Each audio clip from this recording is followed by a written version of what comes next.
Thank you very much, and I thank our panel for being here. I'm a physician, and I'm a veteran, and a female veteran. And I'm somewhat confused by some of what I'm hearing here today. So if I understand this correctly, the VA feels that it has to make a rule that violates law that has been passed by members of Congress, who the public feels is the body that makes laws, because the urgency of the Dobbs decision and the potential for state laws restricting abortions for life-saving emergency care of women. So exactly how many states prohibit abortions in the life of the mother? Congresswoman, the concern is exactly how many states prohibit abortion for saving the life of a mother? I'm assuming you've researched this, since that's the reason for your rule. It is not just permissiveness, Congresswoman. So you don't know the answer to that question? Would that be fair to say? Of getting women to the care that they need in those states, and that is what is of concern. You also said that these are life-saving procedures, and in what trimester of pregnancy were these life-saving procedures conducted for the 10 to 20 women, female veterans that contacted you? It certainly varies, Congresswoman. I'll ask Dr. Hayes if she has a summary of that. Well, certainly, I think you need to understand that the types of— What, trimester, please? No, ma'am. Do you not know the trimester? We do. I'd like to thank explain. you. And you also said that mental health providers would be able to provide counseling. So do mental health providers, do they discuss cancer care with veterans, either male or female? Do they discuss cataract surgery? And I've performed surgery in VA hospitals. Do they discuss joint replacement? Some of these, I'm sure, veterans that are having their joints replaced or cataract surgery also have mental health issues. Do they discuss hysterectomies?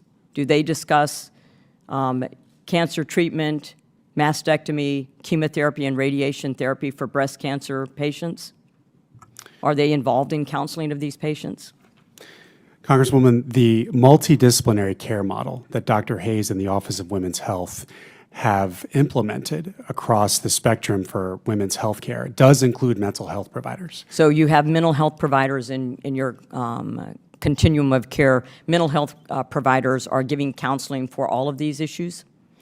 As you know, Congresswoman, these are often— it's a simple yes or no. Are they involved in counseling for all other types of care for women veterans or for male veterans?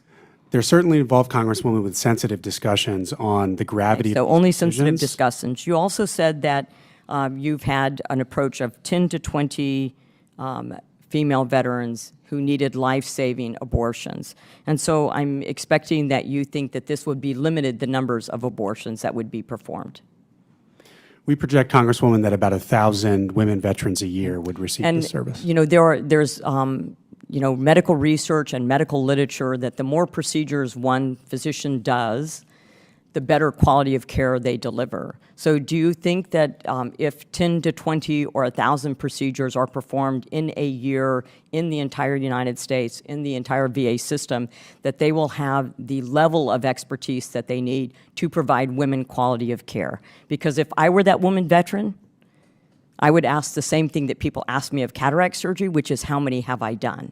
How many have I performed? In what trimester have I performed? Do I have the expertise and knowledge in order to perform that? So I would be extremely concerned as a female veteran to be approaching a VA facility to be counseled by a mental health provider, even in your continuum of care, for a provider who has performed very little procedures.